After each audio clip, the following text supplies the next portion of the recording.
off the bat, the internet seemed very perplexed about how does an accidental drowning occur. I immediately thought of Matthew Perry and Whitney Houston. They had the same cause of death, so we know where that came from. No illicit behavior, nothing, no smoking gun that you can really point to other than a powerful current in the ocean while you were swimming with your family on vacation, which is like maybe the most tragic circumstances of all. Everything was good, you're hanging out with your family, you're on vacation, you're making memories, and next thing you know, a rip current rips you away, and that's all she wrote. I honestly don't know what's worse. Something that's regrettable and reckless leaves you wondering why and how did we miss this and could this have been avoided. Something like this, though, is just like 1 minute you're good and the next minute you're gone. With your family there, and I'm sure they were trying to save you, and oh my God, that is absolutely gut-wrenching. Just one of those examples of how Mother Nature can be an absolute deadly force. So once again, rest in peace to Malcolm-Jamal Warner, gone at the age of 54, simply from a rip current while swimming with his family. Oh. Earlier, I've never seen so many cowards and black men in this business. I would have to put my brother Tyler Perry in that. See, when I see you do a clip and you go to T.'s church, and I watch you write a check for $1 million in front of the congregation, and you give it to this man, was that for the congregation to give more money? Or was that really genuine? She's so fierce. See, when no one's watching, who are you? So when everyone's watching, and we got a chance to see when no one was watching. Period. All of these big deviants is all catching hell in 2024. It's up for all of us. First person to pay Taraji P. Henson the most money she's ever made. And then we said, but did you pay her fairly? And then he said, I paid her more than she's ever made. What does that mean, brother? Mr. Perry comes in, everything changes. So we literally run the entire episode for him, and he hates it. He says, you know, I want Jeffrey to be gay, and he has a crush on his... Just when we thought Malcolm Jamal's death didn't have any foul play involved, Katt Williams and Monique just stepped into the chat, and baby, they have a different story to tell. Katt and Monique have been on an industry expose run for some time now, and Malcolm's sudden death just brought them back out again. According to them, there's more layers to his death than we are being told, and the good old Tyler Perry may have had a hand in it. Tyler was quick to do a whole memorial reading for Malcolm when news about his death hit the internet, but word on the street is it was all a cover-up. Monique and Katt have not had anything nice to say about Tyler for years now, and they definitely don't now. Apparently, Tyler tried to indulge Malcolm in some shady industry activities that he wanted no parts of. And just before he got the chance to expose him, he mysteriously died in a foreign country. Y'all better sit up for this because the details are about to shock you. Now, as most of y'all already know by now, Malcolm died a couple of days ago. And according to reports, he was swimming with his 8-year-old daughter at a beach in Costa Rica when he drowned. His daughter almost drowned along with him, but she was luckily saved by a surfer, while Malcolm was pulled out the water by a volunteer lifeguard. They performed CPR on him, but it quickly became clear that he was already gone. The forensic pathology department said that the autopsy confirmed Malcolm's cause of death as asphyxiation by submersion and was apparently accidental. TMZ is now reporting that Malcolm-Jamal Warner's death, which was initially called accidental drowning, was due to a high current in the ocean while on a family vacation. Initially, TMZ simply reported that they had an unconfirmed but reliable source saying that he simply died of accidental drowning, no other detail. Right off the bat, the internet seemed very perplexed about how does an accidental drowning occur. I immediately thought of Matthew Perry and Whitney Houston. They had the same cause of death, so we know where that came from. But in this case, it seems like there's no foul play, no drugs, no illicit behavior, nothing, no smoking that you can really point to other than a powerful current in the ocean while you were swimming with your family on vacation, which is like maybe the most tragic circumstances of all. Everything was good, you're hanging out with your family, you're on vacation, you're making memories, and next thing you know, a rip current rips you away, and that's all she wrote. I honestly don't know what's worse. Something that's regrettable and reckless leaves you wondering why and how did we miss this and could this have been avoided. Something like this, though, is just like 1 minute you're good and the next minute you're gone. With your family there, and I'm sure they were trying to save you, and oh my God, that is absolutely gut-wrenching. Just one of those examples of how Mother Nature can be an absolute deadly force. So once again, rest in peace to Malcolm-Jamal Warner, gone at the age of 54, simply from a rip current while swimming with his family. Oh. Now, you'd think that this autopsy would be enough for people to believe he really died from drowning and that there was no foul play involved, but it did the complete opposite. Quick word. Somebody on a big stage is about to fall The hour, a star from The Cosby Show has died. Malcolm-Jamal Warner drowned yesterday while on vacation with his family. You see, prior to Malcolm's death, he was having some issues with a very prominent person in the industry. And even though he never came out to mention the person's name, a lot of folks believe it was Tyler Perry. In fact, just days before his death, he did an interview where he talked about how this popular person tried to give him a role in their movie, but the role required him to basically sell his soul by doing things he didn't want to do. Apparently, this wasn't the first time the person had brought a deal like this to him. He has had to turn down millions of dollars, not just from this person, but other producers in the industry as well. Coming out the gate with Cosby, which put me in a position where, and because I've always had a good team around me, I've always been in a position where I've had the luxury of being meticulous about the kind of roles that I choose. My mom was really instrumental in getting me to understand the concept of longevity, the concept of, being versatile within this business, because she would always say, if you look at anyone in this business who's had longevity, there are times when they've been hot and times where they've not been hot. You have to decide what you're going to do during those times when you're not hot, so you're not making desperate acting choices. I've been fortunate enough to, I've always had the financial wherewithal to be meticulous about the kind of work that I do. So I have a body of work that I will never have to be embarrassed by. Now, there may be some work I might be embarrassed because I might have been whack, but there's nothing in my body of work that I'll ever have to be embarrassed in that I misrepresented my people, or I have continue to perpetuate stereotypes of our people. I've been very fortunate to be able to, pick and choose. I've never had to take a role that I felt would compromise my soul. People didn't think much of it at the time, but looking back, folks started speculating that this may be Tyler Perry. Not only that, but Malcolm did this interview right around the time Tyler got sued by Derek Dixon, an actor from his show, for essaying him and blackballing him after he turned down some alleged intimate advances from Tyler. Derek is currently suing Tyler for $260 million, and he even attached messages of Tyler allegedly talking crazy in his DMs. He claims in his suit that there was a time when Tyler yanked down his underwear, poked his butt, and said, "Relax and just let it happen," and assured him it wasn't going to hurt. Dixon says he managed to rebuff this advance by changing the subject. People were quick to believe this because prior to Derek, Christian Keys had also made a cryptic post months before alluding to Tyler allegedly trying to get him in bed. Unlike Derek, Christian didn't explicitly mention Tyler, but he didn't make it hard to figure out who he was talking about. Speaking to my brother about making a declaration of my experience. What I experienced with certain powers that be that were moving inappropriately. This person was for years. He was claiming, that he had multiple young black men on the payroll and they just had to show up when he requested them to be there. Not just women that have to deal with it, but it's also men sometimes. And it'll be men tempting men. I was like, well, I gotta protect me because I'm saying no, and I don't want this person, as powerful as they are, to try to get in the way of my work. So I started recording. So I have them offering me money to take my clothes off. I have recordings when I wasn't working with them or for them. I have recordings of them confessing that, the other guys that they have on the payroll, all of the above.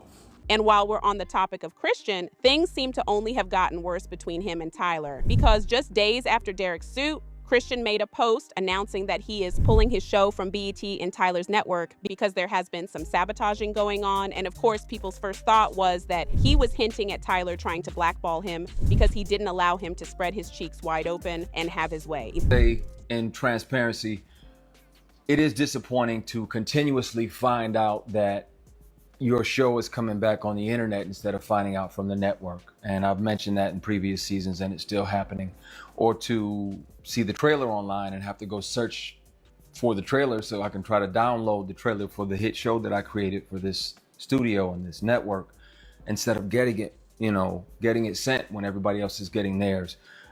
It does feel dismissive and disrespectful when it continues to happen and you've addressed it and it still happens.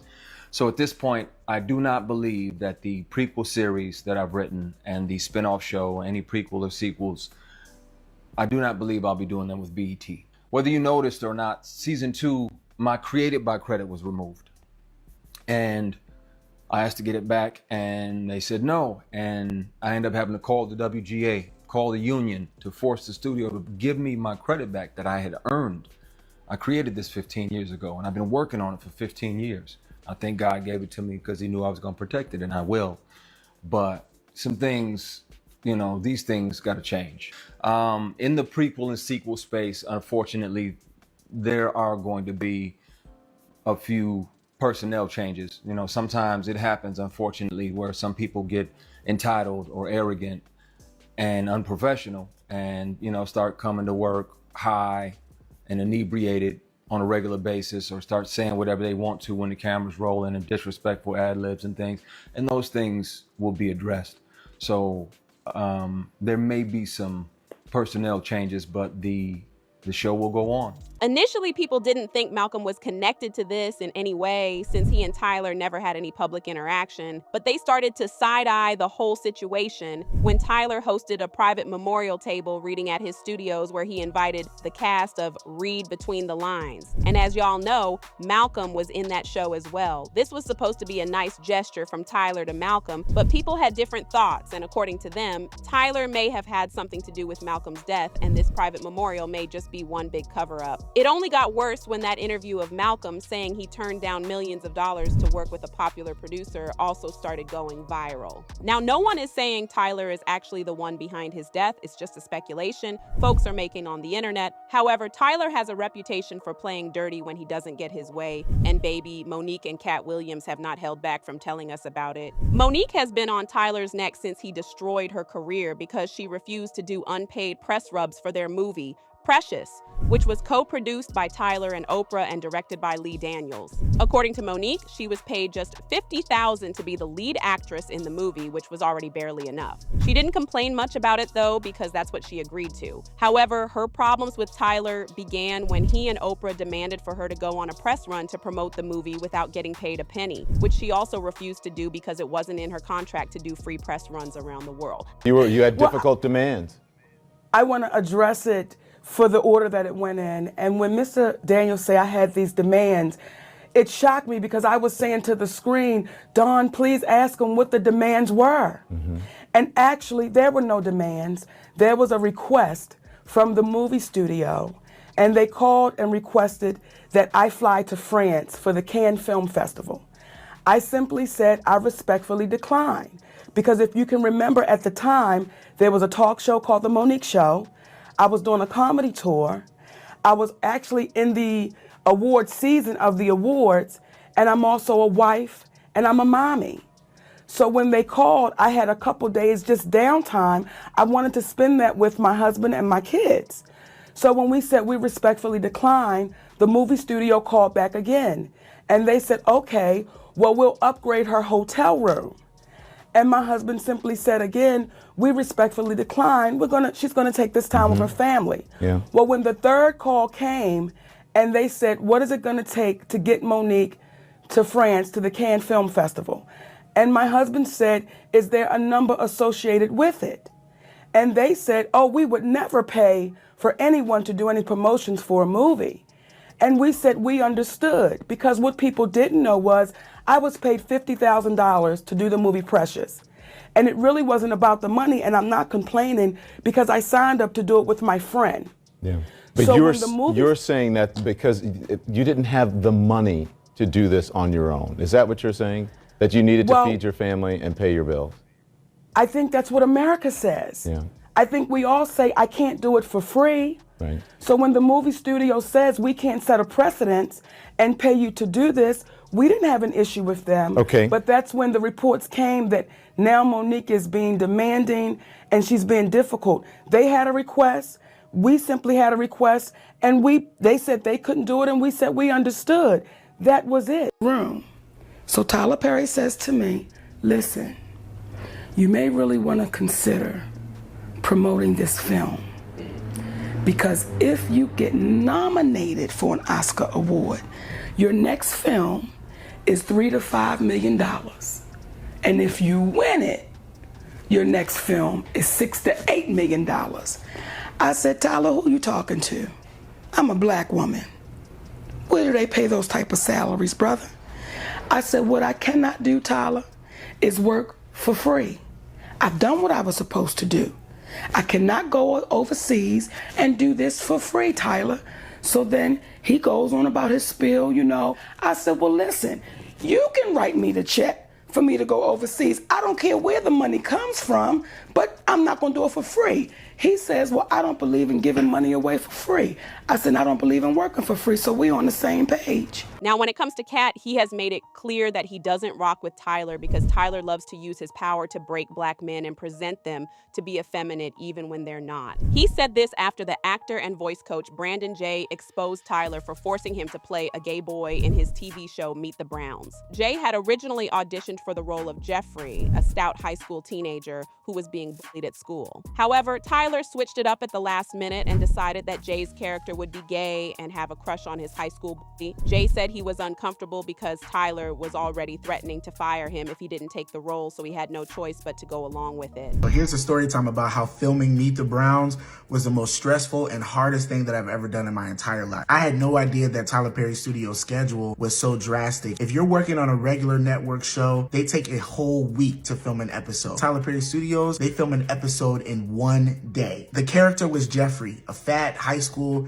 teenager who was very intellectual, who was getting bullied at school. I take 2 to 3 days to learn the entire script. On the day of filming, first thing we do is a table read. I know all of my lines. I'm ready to go. So the director, who is Alfonso Ribeiro Carlton in The Fresh Prince of Bel-Air, he starts to block us, telling the actors where to go, where to stand. Mr. Perry comes in, everything changes. So we literally run the entire episode for him, and he hates it. Does that mean I have to learn a whole new script? Yes, that's what it means. Mr. Perry, on the spot, starts rewriting the entire script, and he's feeding me the lines to say, and the director is kind of standing on the side like, you better do it, because if not, they will fire you. Here is where the shoe hit the fan. So in the middle of Mr. Perry changing up the scenes, he says, you know, I want Jeffrey to be gay, and he has a crush on his bully.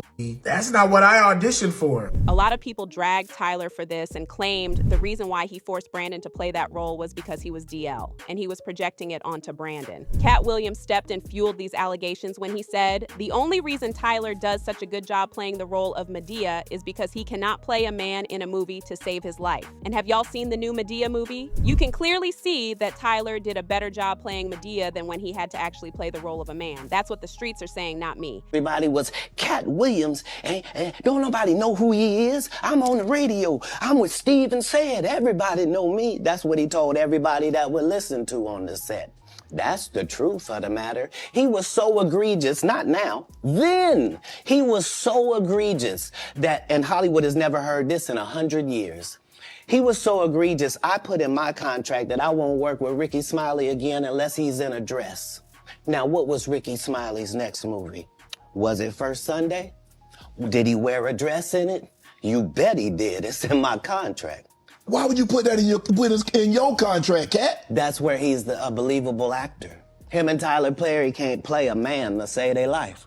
They play good women, and I believe that the best actor should be in the best role. Now, as I said, it's still not confirmed if these allegations about Tyler allegedly having a hand in Malcolm's death because he turned him down is true, but folks believe it to be so, and they are not letting up, especially after those allegations Monique and Katt also made about him. One person said, I think Malcolm was eliminated. The story kept changing every 5 minutes. I immediately thought this was no accident. Another person said, it's been reported that there was a neurological drug found in his system that shut shut down his muscles and that made it hard to get out. Someone said he was drinking from a bottle before he went in the water and now they can't find the bottle. But now I want to know your thoughts. What do you think of Malcolm Jamal's shady drowning in a foreign country? And do y'all believe what Monique and Katt are saying? Let me know your thoughts in the comment section below, and don't forget to click here to watch this other messy video.